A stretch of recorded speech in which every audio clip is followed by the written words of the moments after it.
بسم اللہ الرحمن الرحیم۔ تمام طرح کی تعریفیں پروردگار کی جو ہمارے شہ رگ سے بھی قریب ہے۔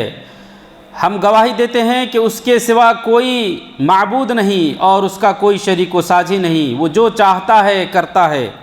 اور گواہی دیتے ہیں کہ نبی اکرم صلی اللہ علیہ وسلم اللہ کے بندے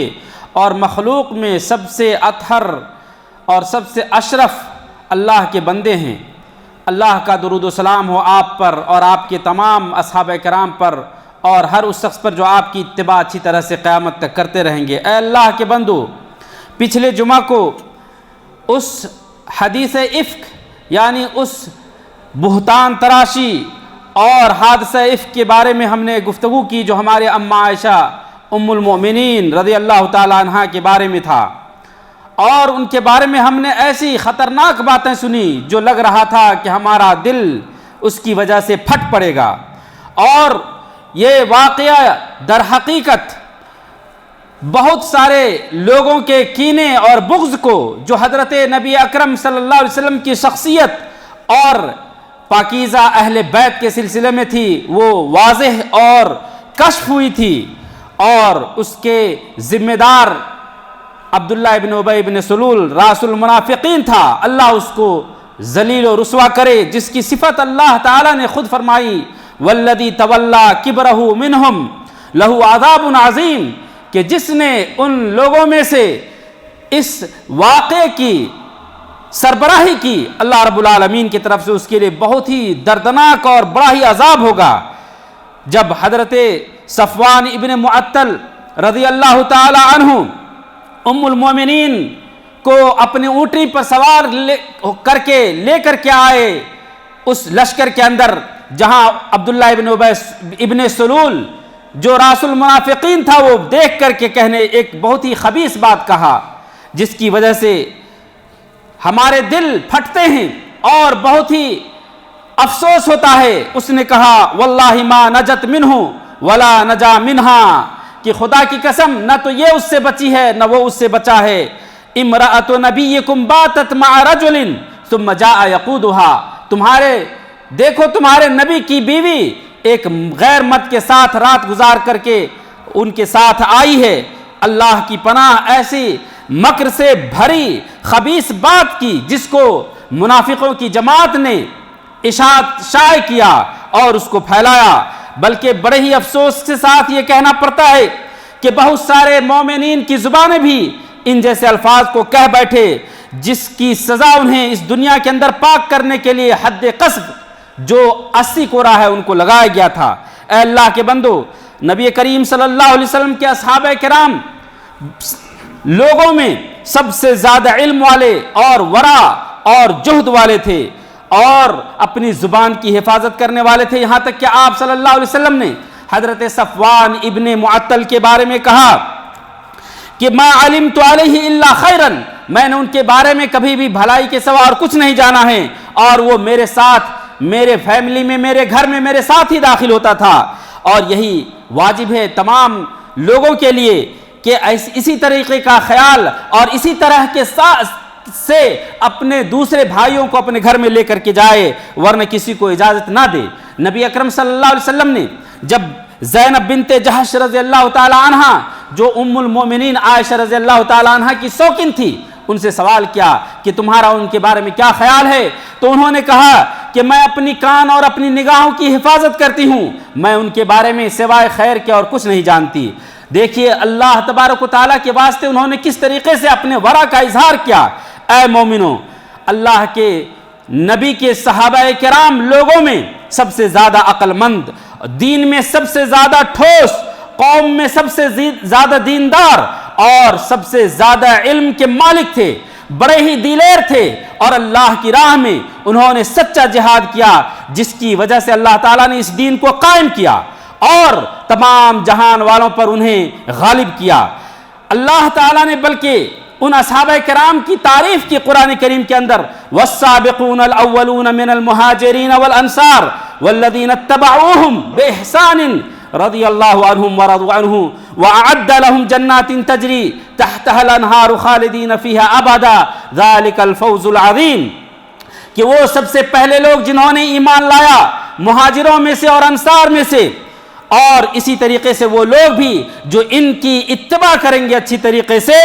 اللہ رب العالمین ان سے راضی ہے اور وہ لوگ بھی ان سے راضی ہیں۔ ایسے لوگوں کے لیے اللہ تعالیٰ نے ایسی جنت تیار کر رکھی ہے جس کے نیچے سے نہریں بہہ رہی ہیں، وہ ہمیشہ ہمیشہ اس میں رہیں گے، اور یہ بڑی کامیابی ہے۔ آپ صلی اللہ علیہ وسلم نے ان کے بارے میں فرمایا اصحابی امنۃ لامتی، کہ میرے صحابہ کرام میری امت کے امین ہیں، جب یہ چلے جائیں گے تو اس کے بعد ایک اور امت آئے گی جو ان کے ساتھ وہ معاملہ ہوگا جس کا وعدہ کیا جاتا ہے یا جس کے بارے میں خبر دی جاتی ہے، اور ان کو خیر قرون کی صفت سے متصف کیا، اور نبی کریم صلی اللہ علیہ وسلم نے ان کے بارے میں کسی طریقے کی گھٹیا اور گالی گلوز والی بات سے چوکنا کیا ہے، اور فرمایا ہے لا تسبوا اصحابی فلو ان احدکم انفق مثل احد ذهبا ما بلغ مد احدهم ولا نصیفہ، کہ میرے صحابہ کو تم گالی نہ دو، خدا کی قسم اگر تم میں سے کوئی بھی ایک احد پہاڑ کے برابر بھی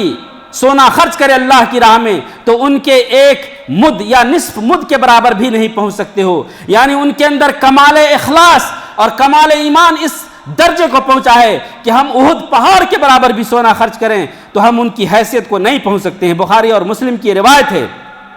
بلکہ انہیں گالی دینا اپنے اوپر لعنت کو مول لینا ہے۔ نبی کریم صلی اللہ علیہ وسلم نے فرمایا من سب اصحابی فعلیہ لعنت اللہ والملائکۃ والناس اجمعین، جس نے ہمارے صحابہ کرام کو گالی دیا ان پر اللہ کی، فرشتوں کی اور تمام لوگوں کی لعنت ہے۔ اسے امام البانی نے صحیح قرار دیا ہے۔ اے اللہ کے بندو، منافقین اور اس زمانے کے زنادقہ جو اسلام کے پیچھے چھپتے ہیں اور اہل بیت کی محبت کا دم بھرتے ہیں، حقیقت میں یہی فریہ باز ہیں، دسیسہ کار ہیں، مکار ہیں، اور اپنے غیظ و غضب کے جام کو اہل بیت جو پاکیزہ ہیں ان پر پھوڑتے ہیں۔ یہ رافضی، یہ اثنا عشریہ حضرت ابو بکر عمر رضی اللہ تعالیٰ عنہما کے بارے میں بڑی ہی جھوٹی اور خبیث بات کہتے ہیں۔ وہ کہتے ہیں کہ یہ جبت اور طاغوت ہیں، نعوذ باللہ، اور یہ لوگ جہنم میں جائیں گے، اور ہماری امہات المومنین کے بارے میں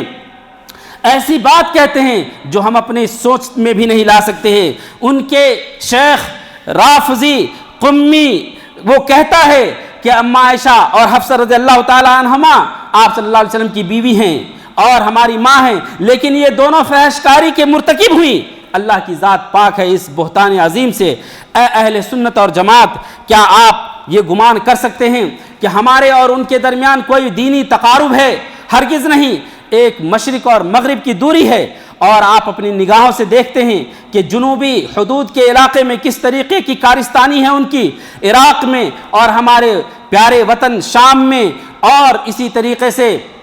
رافضی ملکوں کے ساتھ مل کر اور اہل تکفیر اور دھماکہ کرنے والے، قتل و غارت گری کرنے والے گروہوں کے ساتھ مل کر کس طریقے کے اعمال کا انجام اس سعودی عرب میں دیتے ہیں، لیکن اللہ ان کے ساتھ گھات میں لگا ہوا ہے۔ تو کیسے لوگ آوازیں لگا رہے ہیں کہ تم سب مل کر کے ان کے ساتھ رہو، ایک ایسی جماعت جو فاسد ہے اپنے عقیدے میں، جن کا راستہ بالکل گمراہ کن ہے۔ اسی لیے میرے بھائیوں، مومنوں کے ساتھ ولا اور محبت اور کافروں کے ساتھ برا کا عقیدہ، یہی اصل دین ہے۔ اللہ رب العالمین سے ہم پناہ مانگتے ہیں ہر طرح کی گمراہی اور فتنے سے جو ظاہر اور باطن ہیں، اور اللہ تعالیٰ سے دین کی مدد کرنے والوں کی ہم مدد کی دعا کرتے ہیں۔ اے اللہ کے بندو، یہ جھوٹا واقعہ جو پھیلایا گیا، اس واقعے کے ذریعے سے ہم پورے یقین کے ساتھ جانتے ہیں، پورا یقین کرتے ہیں کہ عزت و آبرو کی حفاظت کی اہمیت کیا ہے، اور ایک مومنہ اور پاکیزہ عورت پر الزام تراشی کرنا یہ 7 ہلاک کرنے والی چیزوں میں سے ہے۔ اللہ تبارک و تعالیٰ نے ایسے لوگوں کے بارے میں کہا ان الذین یرمون المحصنات الغافلات المؤمنات لعنوا فی الدنیا والآخرہ ولہم عذاب عظیم، کہ جو پاکی باز عورتوں پر، مومنہ عورتوں پر تہمت لگاتے ہیں اور ان پر الزام تراشی کرتے ہیں، دنیا میں ان کے اوپر لعنت ہے اور آخرت میں بڑا ہی عذاب ہے۔ الزام لگانے کا مطلب یہ ہے کہ کسی مومن مرد یا عورت پر ان پر تہمت تراشی کی جائے جو دنیا کے اندر کوڑے لگانے کا حق رکھتا ہے اور آخرت میں اس کے اوپر بڑا عذاب ہے۔ بعض بیوقوف لوگ اپنی بیوقوفی میں فحش کلامی کرتے ہوئے جہالت میں یہ کہتا ہے جو ان کے اوپر حد لگنے اور آخرت میں عذاب کا موجب ہے، اور وہ کہتا ہے جیسے کہ بعض لوگ کہتا ہے کہ اے حرامی، یا اسی طریقے سے اے ابن الزنا، اور اسی طریقے کے بدبخت اور گھٹیا الفاظ نکالتے ہیں، اور جب ان سے کہا جائے تو کہتے ہیں کہ میں مذاق میں کہا ہوں، یا اپنا عذر پیش کرتے ہیں۔ ہمارے نبی اکرم صلی اللہ علیہ وسلم نے ایسی باتوں سے بالکل چوکنا کرتے ہوئے کہا لیس المؤمن بالتعانی ولا اللعان ولا الفاحش ولا البذیء، ارے مومن تو ایسا نہیں ہوتا کہ وہ تانا زنی کرنے والا، لان و تان کرنے والا اور بدبختی کے اور بدترین کلام بولنے والا ہو۔ اس قصے کے اندر ہمارے لیے ہر نقل شدہ اخبار کو اور خبروں کو لینے کا، سمجھنے کا ایک عملی درس ہے کہ بعض لوگ ایسے بھی ہوتے ہیں کہ اپنی زبان کو بغیر کسی تفحیص، تمحیص اور جانچ پڑتال کے، غور و فکر کے اخبار کو یوں ہی پھیلاتے رہتے ہیں۔ ہمارے اللہ تبارک و تعالیٰ نے حکم دیا ہے ان جاءکم فاسق بنبأ فتبینوا، کہ اگر کوئی فاسق کسی خبر کو لے کے آئے تو پہلے اس کی تحقیق کر لیا کرو۔ اور نبی اکرم صلی اللہ علیہ وسلم نے فرمایا کفا بالمرء کذبا ان یحدث بکل ما سمع، انسان کے لیے جھوٹا ہونے کے لیے یہی کافی ہے کہ ہر سنی ہوئی بات کو وہ نقل کرے۔ اور آج کے جدید اور نئے ٹیکنالوجی کے دور میں تو آپ دیکھتے ہیں کتنی طرح کی جھوٹی اور واہیات باتیں پھیلائی جاتی ہے۔ آپ صلی اللہ علیہ وسلم نے فرمایا لا تؤذوا عباد اللہ ولا تعیروہم، اے اللہ کے بندو مومنوں کو تم تکلیف نہ دو اور انہیں عار نہ دلاؤ، ولا تطلبوا عوراتہم، اور ان کو ننگا نہیں کرو۔ اور جان لو جس کسی نے بھی اپنے مسلم بھائی کو ننگا کرنے کی کوشش کیا، اللہ رب العالمین اس کے گھر میں ایسا ننگا کرے گا کہ وہ فضیحت سے دوچار ہوگا۔ اے مومنو، اس قصے میں میاں بیوی اور ماں باپ کا کردار صاف واضح ہوتا ہے کہ فیملی میٹر میں یا فیملی کے اندر جو جھگڑے اور اختلاف ہوتے ہیں اس کا علاج اور اس کی اصلاح کیسے کی جائے۔ نبی اکرم صلی اللہ علیہ وسلم کو آپ دیکھیے، پورے 1 مہینہ تک صحابہ کرام سے مشورہ کرتے رہے اور فوراً طلاق اور فراق کی بات نہیں کیا، لیکن بڑے ہی افسوس کی بات ہے کہ آج لوگ ادنا بات پر اپنی بیوی کو طلاق دینے پر اتر آتے ہیں۔ ادھر حضرت ابوبکر اور ام رومان رضی اللہ عنہما کا کردار دیکھیے کہ اپنے فیملی کے میٹر کو کس طریقے سے سلجھانے کی کوشش کرتے ہیں، بلکہ آگ نہیں بھڑکاتے ہیں۔ اور اس قصے کے اندر اس ایسے شوہر کے لیے جو عتاب اور سرزنش کا حق رکھتا ہے، ان کے لیے فائدہ ہے کہ اپنے بیوی پر ظلم نہ کرے، ان کو غلط اور بد کلامی اور گالی گلوچ نہ کرے سنی ہوئی بات پر، کسی کے الزام لگانے پر، اور اس کو اگر چھوڑے تو اپنے گھر ہی میں چھوڑے،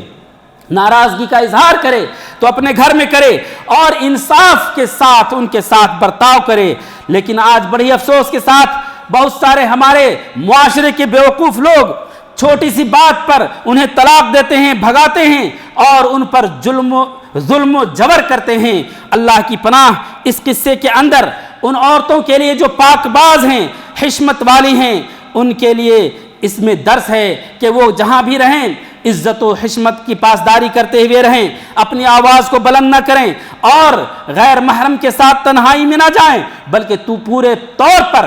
حیا اور شرم کے ساتھ رہیں۔ اللہ کی اس قول کو اخذ کرتے ہوئے فرمایا اللہ نے وَقَرْنَ فِي بُيُوتِكُنَّ وَلَا تَبَرَّجْنَ تَبَرُّجَ الْجَاهِلِيَّةِ الْأُولَىٰ، کہ تم اے عورتوں اپنی گھروں میں ٹھہری رہو اور جاہلیت کے زمانے میں جس طریقے سے عورتیں بے پردہ اور کھلے عام گھوما کرتی تھی اس طریقے سے نہ گھومو۔ اور کاش کہ ہم اپنے اس درس کو لیں اور ہمارے مرد زیادہ اس بات کو اخذ کریں اور سمجھیں اپنی عورتوں سے پہلے، اور ہم غور کریں ان بعض ایسے